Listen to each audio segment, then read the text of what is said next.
السلام علیکم ورحمۃ اللہ وبرکاتہ۔ خیر مقدم ہے آپ کا فدا نامے میں۔ ہر کوئی اس بات سے واقف ہے کہ اسلامی دنیا کی اکثریت فقہی احکام میں امام اعظم کی پیروکار ہے۔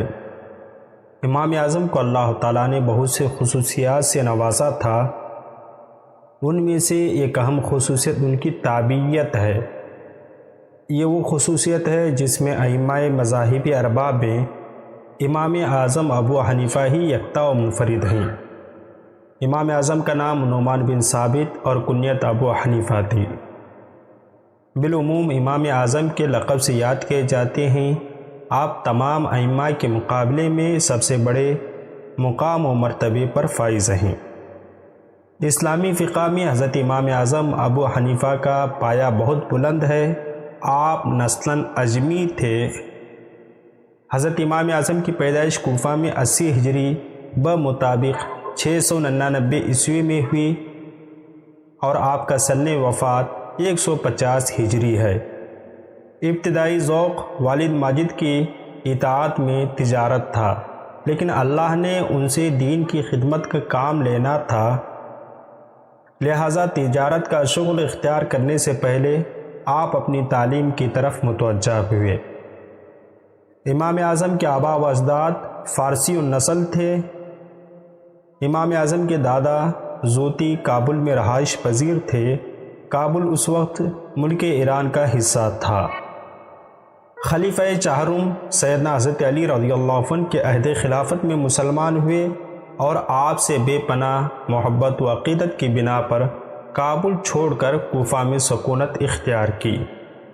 کوفہ میں حضرت زوتی رحمۃ اللہ علیہ کے ہاں ایک بیٹا پیدا ہوا جس کا نام ثابت رکھا۔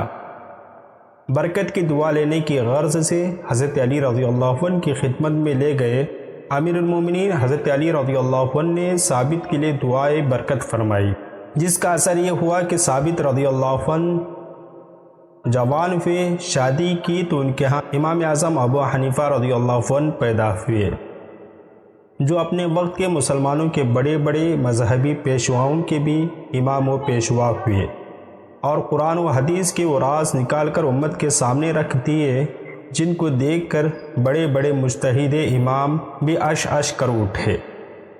اس طرح رسول کائنات صلی اللہ علیہ وسلم کی وہ پیشن گوئی بھی پوری ہو گئی جس میں پیارے نبی صلی اللہ علیہ وسلم نے فرمایا تھا، اگر دین ثریا کے پاس ہوگا تو بے شک فارس کا ایک شخص اسے وہاں سے بھی حاصل کر لے گا۔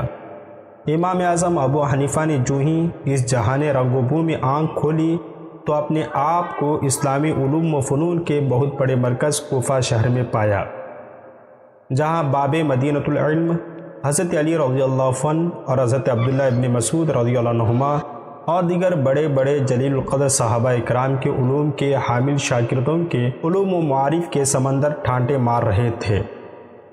جب آپ نے 20 سال کی عمر میں اعلیٰ علوم کی تحصیل کی ابتدا کی، امام اعظم رضی اللہ عنہ نے علم حدیث کے حصول کے لیے 3 مقامات کا بطور خاص سفر کیا۔ آپ نے علم حدیث سب سے پہلے کوفہ میں حاصل کیا کیونکہ آپ کوفہ کے رہنے والے تھے اور کوفہ علم حدیث کا بہت بڑا مرکز تھا۔ گویا آپ علم حدیث کے گھر میں پیدا ہوئے، وہیں پڑھا۔ کوفہ کے سب سے بڑے علم کے وارث امام اعظم خود بنے۔ دوسرا مقام حرمین شریفین کا تھا جہاں سے آپ نے احادیث اخذ کی، اور تیسرا مقام بصرہ تھا۔ امام اعظم ابو حنیفہ نے تقریباً 4000 اساتذہ سے علم حاصل کیا۔ علم الادب، علم الانساب اور علم الکلام کی تحصیل کے بعد علم فقہ کے لیے امام حماد کے حلقہ درس سے فیضیاب ہوئے۔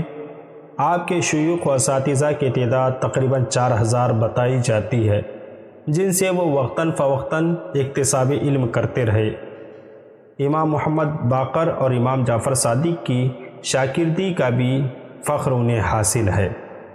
امام اعظم نے تحصیل علم کے بعد جب درس و تدریس کے سلسلے کا آغاز کیا تو آپ کے حلقہ درس میں زبردست بھیڑ ہوا کرتی تھی۔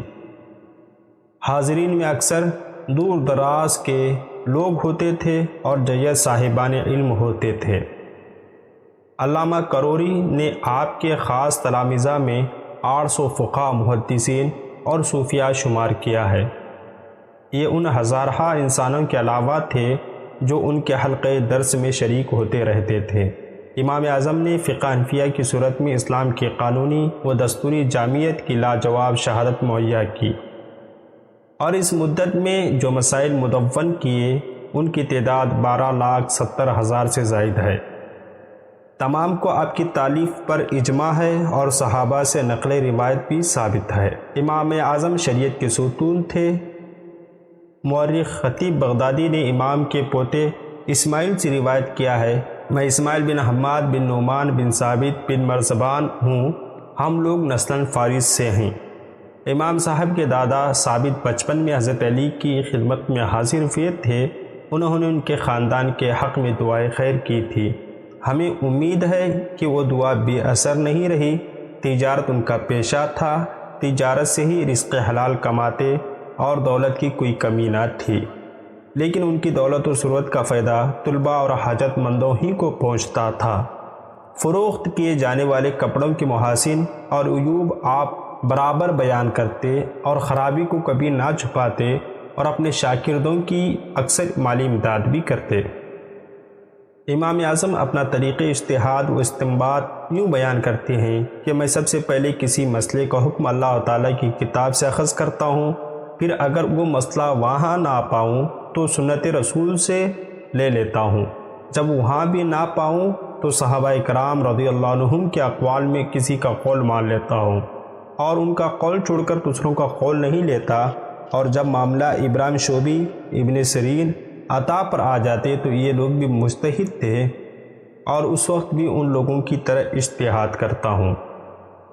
آپ کے اجتہادی مسائل تقریباً 1200 سال سے تمام اسلامی ملکوں میں پھیلے ہوئے ہیں، اس لیے بڑی بڑی عظیم اسلامی سلطنتیں آپ ہی کے مسائل قانون سلطنت سے وابستہ تھی، اور آج بھی اسلامی دنیا کا بیشتر حصہ آپ ہی کی فقہی مذہب کا پیروکار ہے۔ فقہ حنفی کی اشاعت و خدمت میں سب سے زیادہ ان کے شاگردوں خصوصاً قاضی ابو یوسف اور امام محمد بن حسن شیبانی نے کی۔ قاضی ابو یوسف کو ہارون رشید نے مملکت کا قاضی القضات بنا دیا تھا، اس لیے ان کی وجہ سے فقہ حنفی کے پیروکاروں کی تعداد سب سے زیادہ ہے۔ حضرت سرار بن سرد نے کہا، مجھ سے حضرت یزید بن ہارون نے پوچھا، سب سے زیادہ فقہ سمجھ والا امام سوری رحمہ اللہ علیہ ہے یا امام اعظم ابو حنیفہ؟ تو انہوں نے کہا ابو حنیفہ حدیث میں افق رحمۃ اللہ علیہ سب سے زیادہ فقیہ ہیں، اور سفیان ثوری رحمۃ اللہ علیہ سب سے زیادہ حافظ ہیں حدیث میں۔ محدثین کے ذکر میں اسی کتاب میں آگے امام داؤد فرماتے ہیں، بے شک ابو حنیفہ رحمہ اللہ علیہ حدیث میں امام تھے۔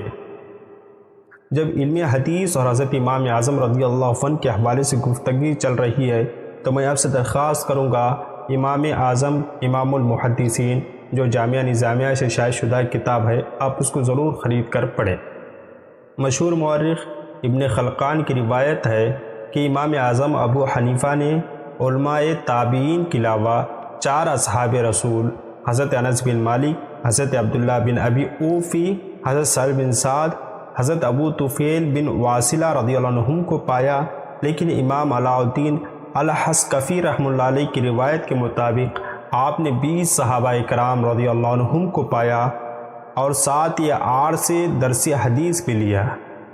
شرح مشکاۃ شریف علامہ علی قاری رحمہ اللہ علیہ نے مرقات شرح مشکوات میں امام اعظم ابو حنیفہ رضی اللہ عنہ کے فضائل کا تذکرہ کرتے ہوئے لکھتے ہیں، ائمہ اربعہ میں صرف امام اعظم رضی اللہ عنہ تابعی ہیں جن کو اللہ تعالیٰ نے صحابہ کرام رضی اللہ عنہم سے ملاقات اور شاگردگی کا شرف عطا فرمایا۔ اس سے فقہ حنفی کی فضیلت بھی ثابت ہوتی ہے، اور دیگر ائمہ نے صرف دلائل شرعیہ سے استفادہ کیا، لیکن امام اعظم ابو حنیفہ رضی اللہ عنہم نے دلائل شرعیہ کے علاوہ شاگردان رسول صحابہ کرام رضی اللہ عنہم کی عملی زندگی سے بھی استفادہ فرمایا۔ امام اعظم نے کوفہ، بصرہ کے علاوہ حرمین شریفین، مصر و شام اور یمن کے بڑے بڑے علماء سے بھی استفادہ کیا۔ حضرت امام اعظم رضی اللہ عنہ نے 1 لاکھ سے زائد شاگرد چھوڑے، جن میں سے 4000 مجتہد تھے۔ امام مالک رحمہ اللہ علیہ نے خود امام اعظم ابو حنیفہ سے استفادہ کیا۔ جبکہ امام شافعی، امام احمد، امام بخاری، امام مسلم، امام ترمذی، امام ابو داود، امام ابن ماجہ اور امام نسائی یہ سب اصحاب علم و فضل امام اعظم ابو حنیفہ کے شاگردوں یا شاگردوں کے شاگردوں کے شاگرد ہیں۔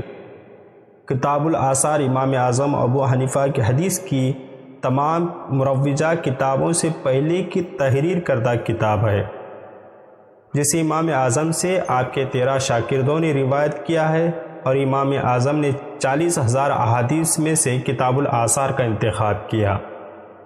اس کے علاوہ جلیل الشان محدثین نے آپ کی روایات پر مشتمل 17 مسانید مرتب کیے ہیں، جن میں سے 15 مسانید محدث و فقی امام محمد بن محمود الخوارزمی نے الجامع المسانید الامام اعظم کے نام سے شائع کی، اور یہ کتاب 2 ضخیم جلدوں میں شائع ہو چکی ہے۔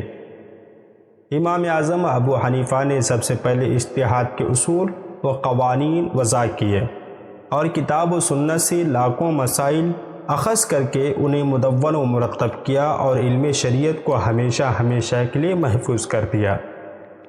شارح مشکات ملا علی قاری فرماتے ہیں کہ امام اعظم ابو حنیفہ روزانہ رات کو 2 رکعت میں مکمل قرآن شریف کی تلاوت فرماتے تھے، اور فرماتے ہیں کہ امام اعظم ابو حنیفہ کو 100 بار خواب میں اللہ تعالیٰ کا دیدار نصیب ہوا۔ آپ روزانہ رات کو پورے قرآن کی تلاوت فرماتے، لیکن رمضان المبارک میں 61 قرآن تلاوت فرماتے، ایک دن کو، ایک رات کو، اور ایک نماز تراویح میں۔ آپ اس قدر متقی پرہیزگار تھے کہ ایک دفعہ کوفہ میں کسی کی بکری گم ہو گئی۔ دریافت کرنے پر معلوم ہوا کہ بکری کی عمر 7 برس ہوتی ہے۔ امام اعظم ابو حنیفہ نے 7 برس تک کوفہ کے بازار سے گوشت خریدنا چھوڑ دیا۔ ایک بار آپ کے شاگردوں نے 30,000 کا کپڑا فروخت کر دیا، اور خریدار کو ایک تھان میں عیب بتانا بھول گئے، تو امام اعظم ابو حنیفہ نے خریدار کو تلاش کرنے کا حکم دیا۔ جب تلاش بسیار کے باوجود خریدار نہ ملا تو آپ نے ساری رقم خیرات کر دی۔ ایک مرتبہ جنازے کے لیے تشریف لائے، نماز جنازہ میں تاخیر تھی تو دھوپ میں انتظار کرتے رہے۔ لوگوں نے آپ کو ایک دیوار کے سائے میں بیٹھنے کے لیے کہا تو آپ نے انکار فرمایا۔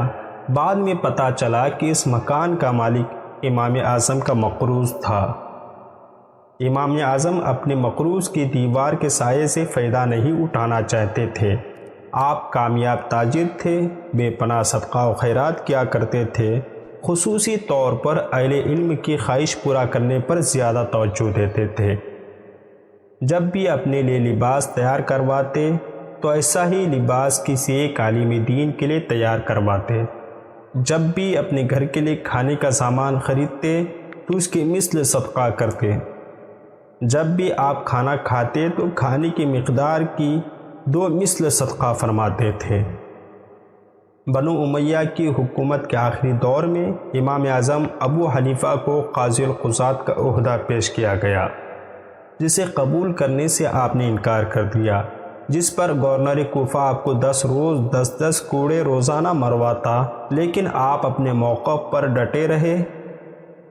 پھر بنو عباس کے خلیفہ ابو جعفر منصور نے دوبارہ امام اعظم رضی اللہ عنہ کو قاضی القضات کا عہدہ پیش کیا، جسے آپ نے قبول نہ کیا، کیونکہ آپ کو ڈر تھا حکومت اپنی مرضی کے مطابق غلط فیصلے کرنے پر مجبور کرے گی، جس پر حاکم بغداد سخت برہم ہوا اور امام اعظم کو عمر قید کی سزا دی اور جیل میں محبوس کر دیا گیا۔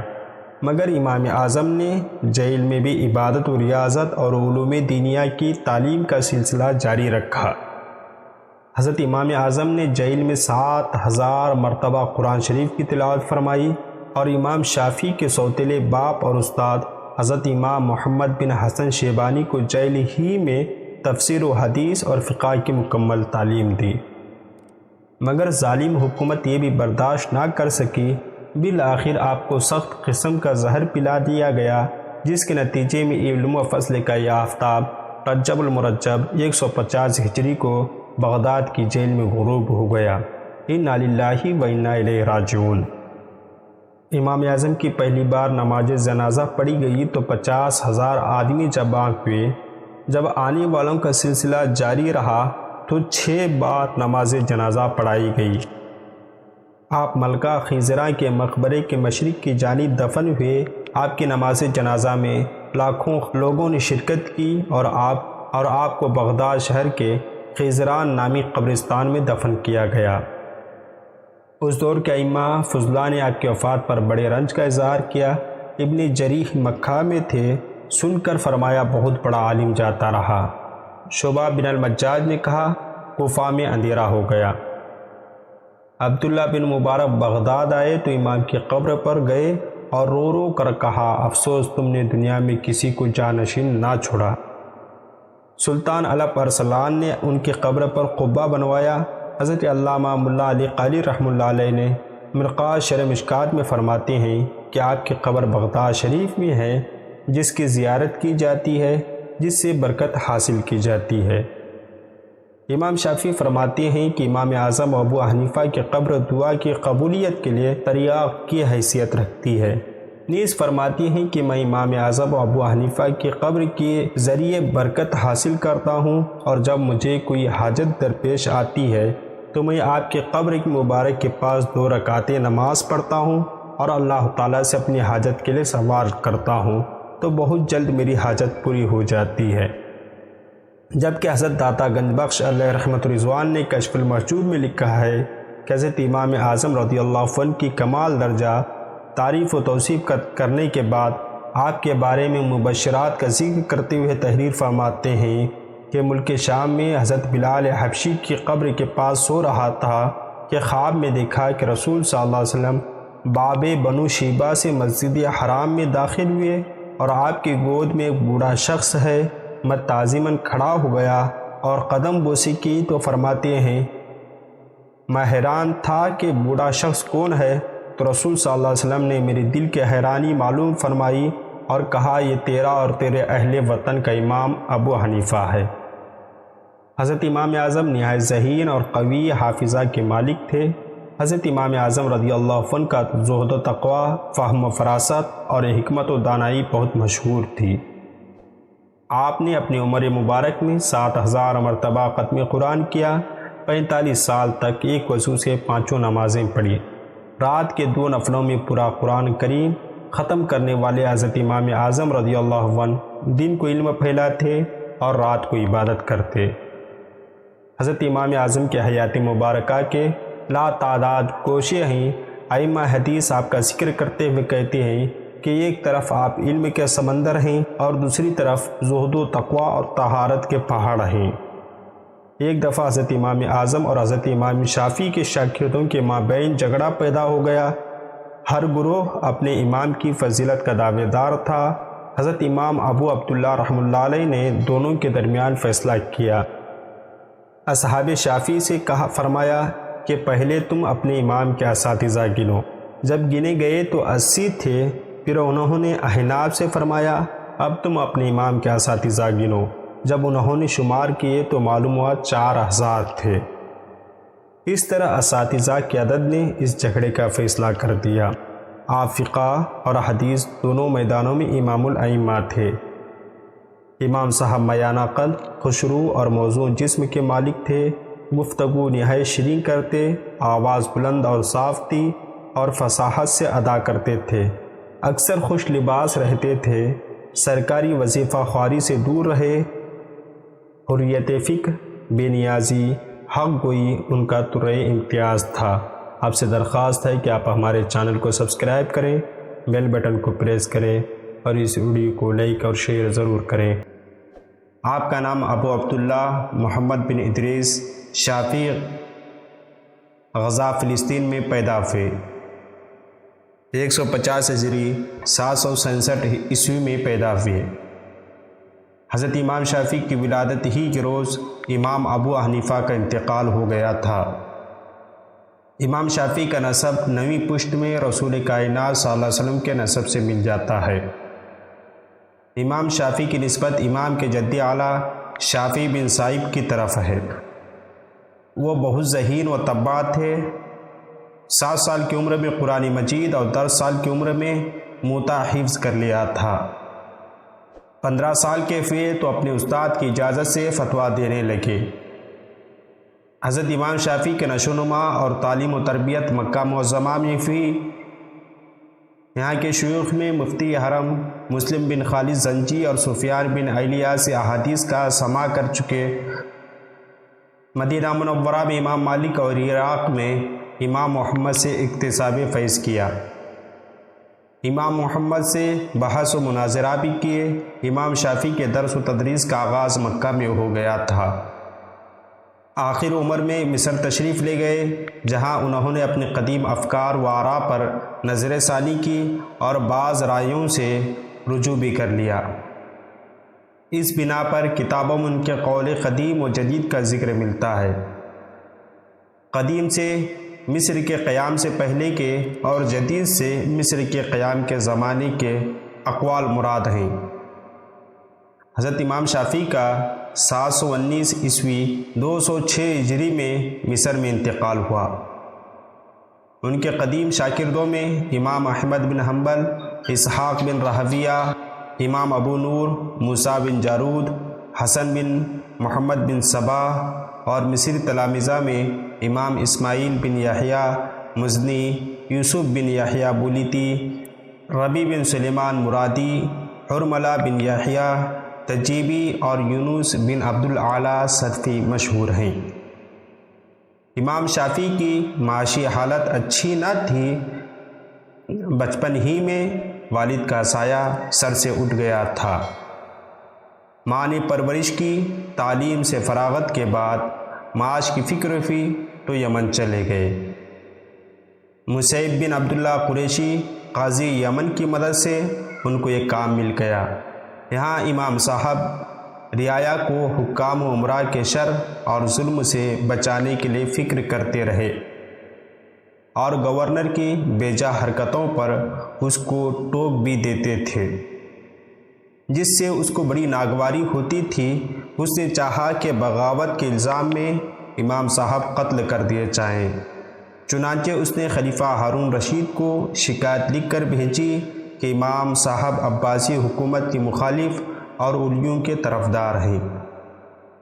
اس پر وہ خلیفہ کے یہاں طلب کیے گئے۔ امام صاحب کو قوت بیان اور تعبیر کا زبردست ملکہ حاصل تھا۔ ان کی قوت بیان اور زور استدلال کام آیا۔ ہارون رشید کے حاجب فصل بن ربیع کی مدافعت اور قاضی بغداد امام محمد کی صحیح و سفارش سے بھی وہ اس فتنہ اور سازش سے محفوظ رہے۔ امام شافعی کی شخصیت بڑی جامع اور علمی حیثیت سے نہایت ممتاز تھی۔ ان کو دینی علوم کی طرح عربی زبان و ادب کے جملہ اصناف پر بھی مکمل قدرت حاصل تھی۔ ان کے زمانے میں غیر عربوں کے اختلاط سے عربی زبان اپنی حالت پر باقی نہیں تھی۔ اس لیے امام شافعی نے قبیلہ حزیل میں جا کر خالص عربی سیکھی اور بہت سے اشعار حفظ کیے۔ عصمعی جیسا باکمال اور یگانہ روزگار ادیب و امام لغت ان کی عربی کا معترف تھا۔ وہ حزیل کے اشعار کی تصحیح امام صاحب سے کرتا تھا۔ ان کے اشعار اور تحریر فصاحت و بلاغت کا اعلیٰ نمونہ ہیں۔ انہوں نے خالص عربوں کی طرح تیر اندازی کا علم بھی سیکھا تھا۔ فن حدیث میں ان کے کارنامے نہایت معتمم بالشان ہیں۔ انہوں نے جامع روایات، تنقید احادیث، اصول روایت اور راویوں کے درجات و مراتب کے امتیاز کے لیے قواعد مقرر کیے۔ احادیث کی حجت، دین میں اس کی ضرورت اور اہمیت پوری طرح واضح کی اور ان کے بارے میں مخالفین کے اعتراضات کے جوابات دیے۔ اس لیے وہ ناصر السنت کہلاتے ہیں۔ امام شافعی کی زیادہ شہرت مکتبہ فقہ و اجتہاد کی بانی کی حیثیت سے ہے۔ وہ دراصل فقہ و حدیث دونوں علوم کے مجتہد تھے۔ انہوں نے مختلف مکاتب فکر کا امکانی نظریے سے مطالعہ کیا تھا اور اپنے پیشرو مکاتب فقہ کا ناقدانہ جائزہ لے کر ان کی خوبیوں اور خرابیوں سے واقفیت حاصل کی تھی۔ مالکی مکتب کو براہ راست اس کے بانی امام مالک سے اور حنفی مکتب کو اس کے ایک اہم اور بڑے داعی و جامع امام محمد سے جانا تھا۔ اس کے بعد انہوں نے اپنی راہ ان دونوں سے علیحدہ نکالی۔ اس طرح ایک نیا فقہی و اجتہادی مکتب وجود میں آیا جو مکتب شافعی کے نام سے اب تک موسوم ہے۔ قدامت کے لحاظ سے مکاتب اربعہ میں یہ تیسرا بڑا مکتب ہے۔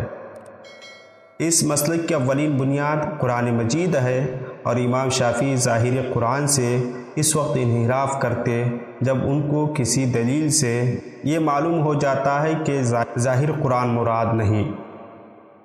اس کے بعد حدیث کو لیتے اور اخبار آثار بشرط یہ کہ ان کی روایات ثقہ ہوں پر عمل کرنے کی پرزور حمایت کرتے۔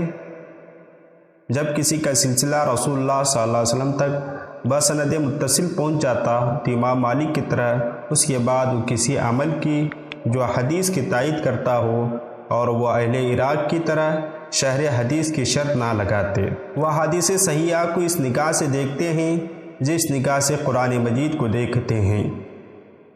احادیث کی اس تائید اور روایات کی جانب شدت اعتنا کی وجہ سے شافعی مسلک کو اہل حدیث میں نہایت حسن قبول حاصل ہوا۔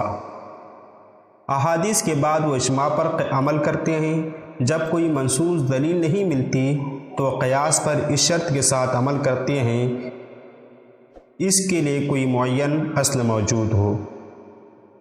اہل عراق جس چیز کو استحسان اور مالی اور جس چیز کو استصلاح کہتے ہیں انہوں نے اس کی شدت کے ساتھ تردید کی ہے، کیونکہ اس کے خیال میں یہ ان فقہاء کی رائے اور قیاس میں فرق نہ کرنے شافعی کی چند اہم فقہی و اجتہادی کارنامے ہیں جن سے ان کے مسلک کی نمایاں خصوصیات بھی ظاہر ہوتی ہیں۔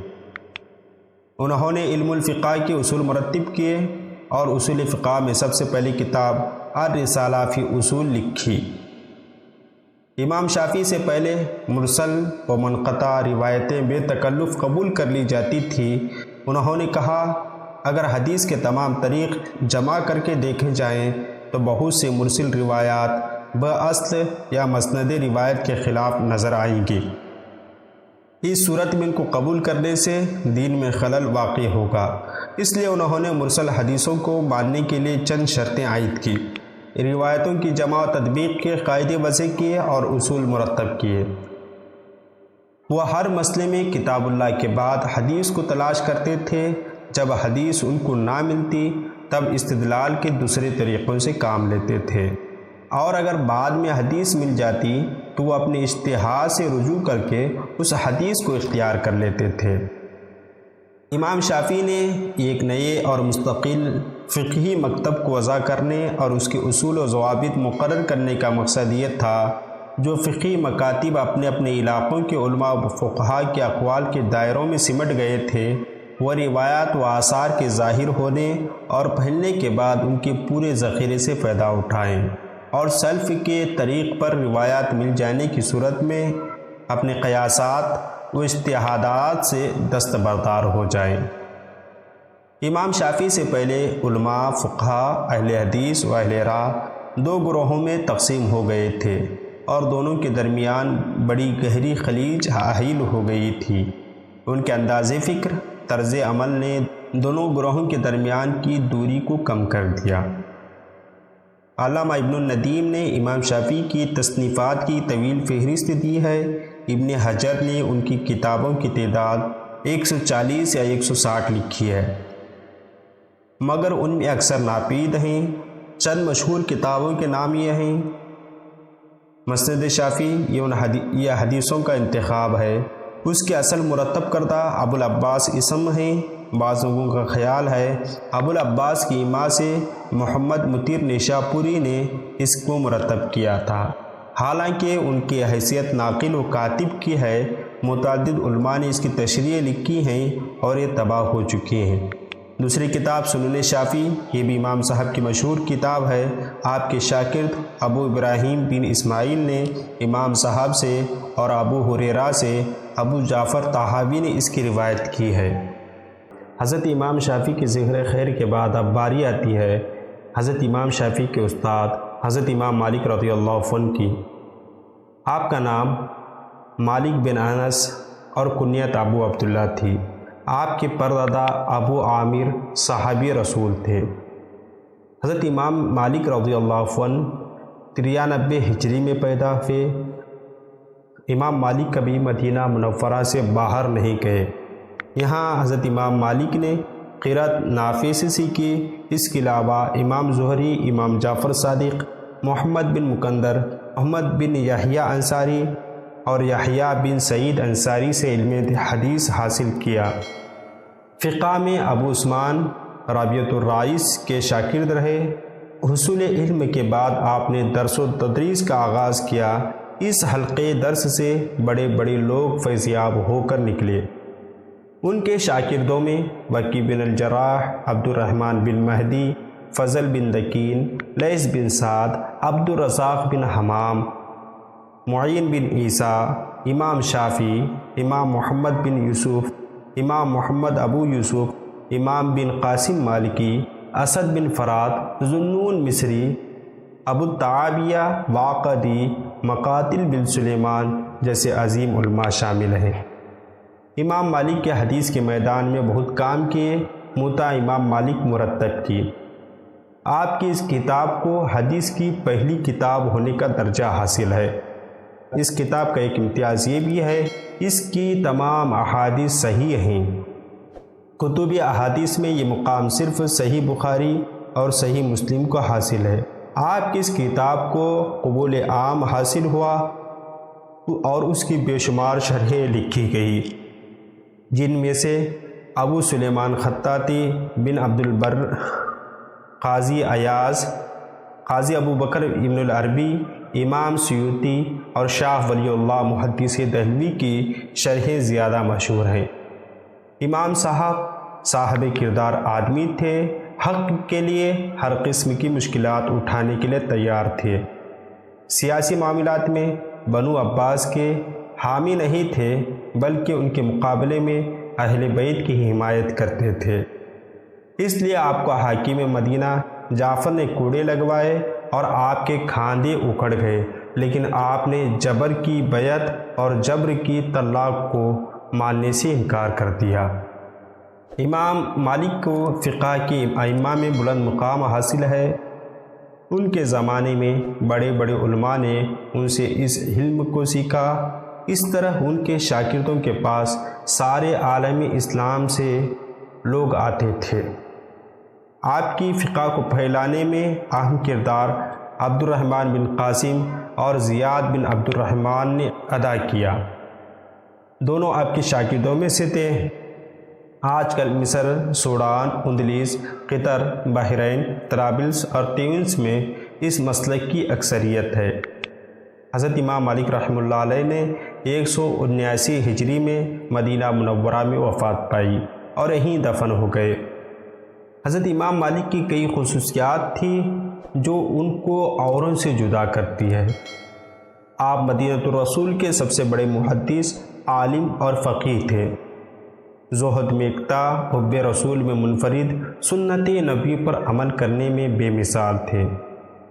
موطا امام مالک اہل علم کے حلقے میں اسہل کتاب بعد کتاب اللہ مانی جاتی ہے۔ کبھی مدینہ منورہ سے باہر نہیں نکلے۔ مدینے میں ان کی درسگاہ علوم نبوی کی سب سے بڑی یونیورسٹی تھی۔ جلالت علم کا یہ عالم تھا کہ خلیفہ وقت بھی درس میں ایک معمولی شخص کی طرح شریک ہوتا تھا۔ طاق جبری کے خلاف فتویٰ دیا، جس سے نتیجتاً بیعت جبری کی مخالفت بھی نکلتی تھی۔ حکومت مخالف ہو گئی، گرفتار ہوئے، تشہیر کی گئی، کوڑے مارے گئے، مگر کوڑے کی ہر ضرب پر جب تک زبان چلتی رہی یہی کہتے رہے، میں مالک بن انس فتویٰ دیتا ہوں کہ طلاق جبری حرام ہے۔ فقہ مالکی کی کئی خصوصیات ہیں۔ اس فقہی اصول کا انحصار زیادہ تر کتاب، سنت اور اقوال پر ہے۔ اس میں مصالح مرسلہ کے ذریعے اجتہاد کیا جاتا ہے۔ اس میں عمل اہل مدینہ کو بھی فقہی ماخذ قرار دیا گیا ہے۔ اس میں تصنیف و تالیف کا زیادہ چرچا نہیں، اس میں سادگی کا عنصر ہے۔ اس کے پیروکار اہل حدیث کہلاتے ہیں۔ علمی مسائل حل کرنے کا دائرہ محدود ہے۔ یہ امت مسلمہ کی تیسری سب سے بڑی فقہ ہے۔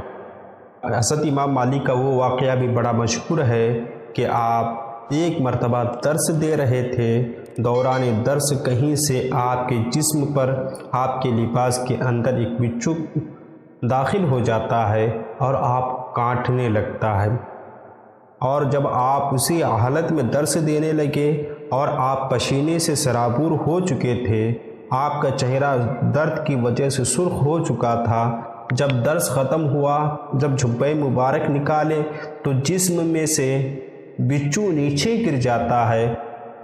حضرت امام مالک کی بارگاہ میں شاگردوں نے عرض کی، حضرت آپ نے اتنا درد کیسے برداشت کر لیا؟ حضرت امام مالک فرماتے ہیں کہ بیٹا، یقیناً میں حدیث رسول صلی اللہ علیہ وسلم کی تعلیم دے رہا تھا، مجھے یہ گوارا نہیں تھا کہ اپنے درد کی وجہ سے حدیث کی تعلیم کو ترک کر دوں۔ آپ سے درخواست ہے کہ آپ ہمارے اس ویڈیو کو لائک اور شیئر ضرور کریں۔ انشاءاللہ پھر ملتے ہیں اگلی ویڈیو میں۔ السلام علیکم۔ آج ہم ذکر خیر کر رہے ہیں حضرت امام احمد بن حنبل رضی اللہ عنہ کا۔ حضرت امام احمد بن حنبل رضی اللہ عنہ ربیع الاول 164 ہجری میں پیدا ہوئے۔ حضرت امام احمد بن حنبل آپ اجمی نہ تھے بلکہ آپ خالص عربی تھے۔ ماں باپ دونوں کی طرف سے شیبانی تھے۔ شیبانوی عدنانی قبیلہ ہے جو تراب بن معد بن عدنان کے واسطے سے حضور نبی کریم صلی اللہ علیہ وسلم سے مل جاتا ہے۔ یہ قبیلہ بہادری، شجاعت، حمیت اور غیرت کے اعتبار سے بہت ممتاز رہا ہے۔ امام احمد کے رگوں میں بہادر باپ کا خون جوش مار رہا تھا۔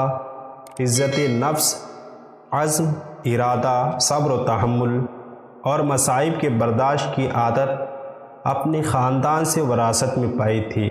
ایمان راسخ دل میں موجیں مار رہا تھا۔ جب بھی آفات و ابتلا سے دوچار ہوتے تو اس وقت یہ خصوصیات اور بھی نمایاں ہو جاتی اور ایک نکھار سے پیدا ہو جایا کرتا تھا۔ پھر خداوند عالم نے ایسے اسباب بھی پیدا کر دیے کہ ان کے موروثی خصائل کا نشو و نما ہوتا رہا۔ آپ کی ابتدائی حالات سے اندازہ ہوتا ہے امام احمد نے اوائل عمری ہی میں محسوس کر لیا تھا کہ وہ تنہا ہیں، چونکہ بچپن میں باپ کا سایہ سر سے اٹھ گیا اور ماں کی گود سے بھی محروم ہو گئے۔ باپ کے انتقال کے وقت بالکل چھوٹے تھے اور کہا کرتے تھے، میں نے نہ اپنے باپ کو دیکھا نہ دادا کو۔ بلکہ مشہور تو یہ ہے کہ والد کی وفات آپ کی ولادت کے بعد ہی ہو گئی تھی۔ آپ کے والد کی عمر اس وقت 30 سال کی ہوگی۔ ظاہر ہے اس وقت آپ چھوٹے سے ہوں گے، نہ کسی چیز کا احساس تھا نہ شعور۔ باپ کے بعد ماں نے بڑے پیار سے پالا اور پرورش شروع کی۔ باپ کا ترکہ بھی کچھ زیادہ نہ تھا۔ بغداد میں ایک گھر اور صرف اتنی زمین جہاں سے تھوڑی بہت آمدنی مل جاتی تھی۔ حضرت امام احمد بن حنبل کو اللہ تعالیٰ نے یہ 5 صفات ایسی عطا فرمائی تھی جنہوں نے ان کی شخصیت اور سیرت کی تعمیر میں بڑی مدد کی۔ حسب و نسب کی بلندیاں، یتیمی جس کا نتیجہ یہ تھا کہ اعتماد نفس پیدا ہو گیا، بچپن ہی سے اپنے اوپر بھروسے کے عادی بن گئے۔ فخر و افلاس، مگر ایسا فخر و افلاس جس نے آپ کو اگرچہ ایسے عیش سے تو لذت اندوز نہیں کیا لیکن لذت نفس بھی قریب پھٹکنے نہ دی۔ قناعت جس کے سبب علوی فکر و نظر پیدا ہو گئی۔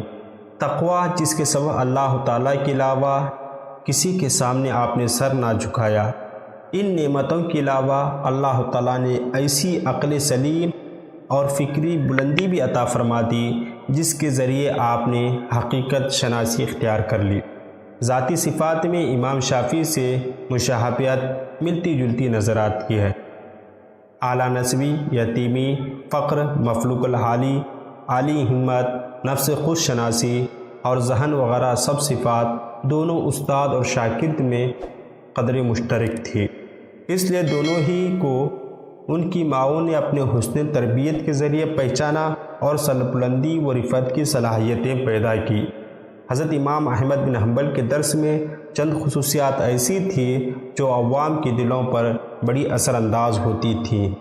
وہ یہ ہیں، اول تو آپ کے درس کی مجلس کی خصوصیت یہ تھی کہ مجلس میں تواضع و اطمینان نفس کے ساتھ وقار و سکون کی سی کیفیت طاری ہوتی تھی۔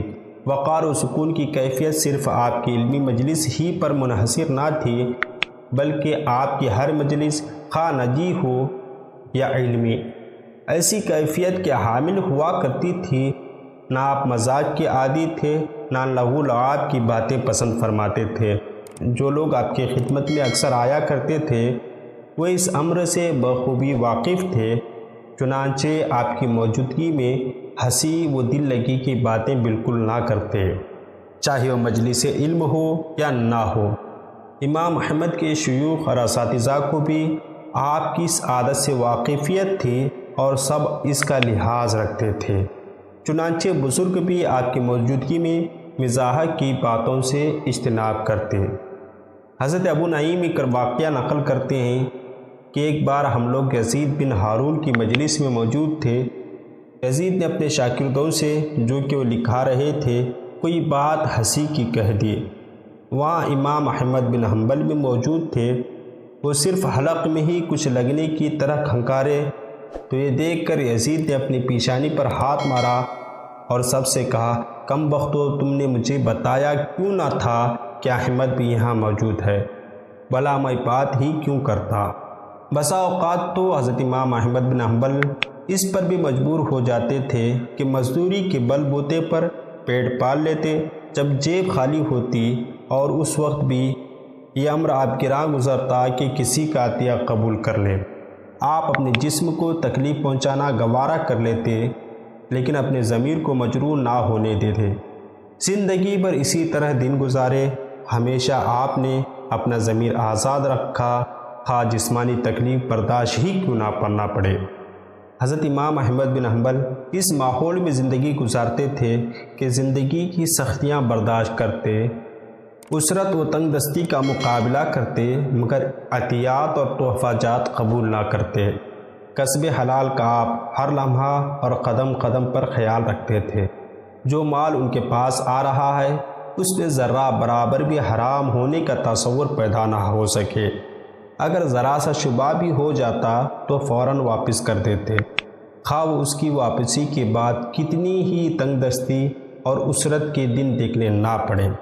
ایک بار امام موصوف کچھ بیمار ہو گئے تو آپ کے صاحبزادے آپ کی عیادت کے لیے حاضر ہوئے۔ عرض کیا، میرے پاس کچھ روپیہ ہے جو متوکل نے ہدیے کے طور پر دیا تھا، کیا میں اس کو خرچ کر سکتا ہوں؟ آپ نے فرمایا، ہاں کر سکتے ہو۔ بیٹے نے عرض کیا، اگر ایسی کوئی رقم آپ کے پاس ہوتی تو آپ بھی اس کو اپنے تصرف میں لاتے۔ تو یہ سنا تو ارشاد فرمایا، بیٹا میں خلیفے کے عطیہ کو حرام نہیں سمجھتا، لیکن ان کا لینا تزکیہ نفس کے خلاف سمجھتا ہوں۔ اس واقعے سے ثابت ہوتا ہے کہ امام احمد خلفاء کے عطایا کو حرام اور ناجائز تو نہ خیال کرتے تھے، مشکوک ضرور سمجھتے، اور جب بھی کسی شے کے متعلق یہ تصور ہو جاتا ہے کہ مشکوک ہے تو پھر اس کا استعمال میں لانا تزکیہ نفس کے خلاف سمجھتے۔ حضرت امام احمد بن حنبل چوتھی اور مابعد امتیازی خصوصیت یہ تھی، آپ طلبیہ حقائق میں انتہائی اخلاص سے کام لیتے تھے۔ اس خصوصیت کے سبب آپ اپنے دوسرے معاصرین کے مقابلے میں ممتاز نظر آتے ہیں۔ حضرت امام احمد بن حنبل ہر کام میں ایسا خلوص تلاش کرتے جس میں نفس کا کوئی دخل ہی نہ ہو۔ حضرت امام احمد بن حنبل صرف ایسے خلوص کے خواہاں تھے۔ ایک بار آپ حج کو جا رہے تھے، راستے میں ایک جگہ ایک لڑکی کو دیکھا، اس کے ہاتھ میں ایک مری ہوئی چڑیا ہے اور اس کو چیر رہی ہے تاکہ کھا لے۔ ابن مبارک ٹھک کر وہیں ٹھہر گئے اور لڑکی سے دریافت کیا، یہ کیا کر رہی ہو؟ اس نے جواب دیا، میں اور میرا بھائی یہاں بالکل بے سہارا پڑے ہیں اور اب ہمارے پاس کچھ نہیں، نہ کھانے اور نہ پیٹ پالنے کا کوئی سامان ہے، اب کوئی صورت نہیں، ہمیں فاقہ سے آج 3 دن گزر گئے ہیں اور مردار بھی ہمارے لیے حلال ہو گیا ہے۔ ہمارا باپ ایک مالدار شخص تھا، اس پر ظلم ہوا اور تمام مال چھین لیا گیا اور اسے غارت گروں نے قتل کر دیا۔ ابن امام نے اپنے سیکرٹری سے دریافت کیا، زاد راہ کی مد میں اب تمہارے پاس کتنی رقم باقی ہے؟ اس نے جواب دیا 1000 دینار۔ امام ابن مبارک نے حکم دیا اس رقم میں سے صرف 20 دینار اپنے پاس رہنے دو جو ہمیں کافی ہو جائیں گے، باقی رقم اس لڑکے کو دے دو، یہ کام حد سے زیادہ ثواب کا باعث ہے۔ اور پھر وہ واپس چلے گئے۔